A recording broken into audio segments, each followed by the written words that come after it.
La CSG rapporte 90 milliards d'euros par an dans les caisses de l'État. C'est le deuxième impôt le plus rémunérateur, après la TVA. Au contraire de l'impôt sur le revenu, la CSG touche tous les Français et toutes les catégories de revenus. Salaire, allocation chômage, retraite, revenus du capital.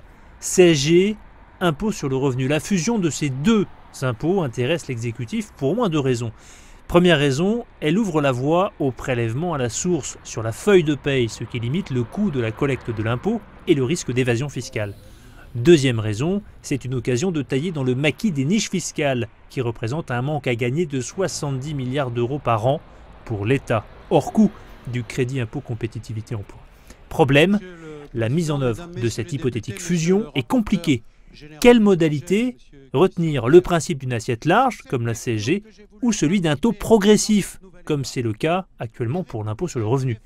Deuxième réserve, la question du pouvoir d'achat. Aller dire en pleine cure d'austérité que la feuille de paye va être amputée à la source, à l'instar de ce qui se pratique déjà en Europe, notamment en Belgique ou en Allemagne, est politiquement risqué.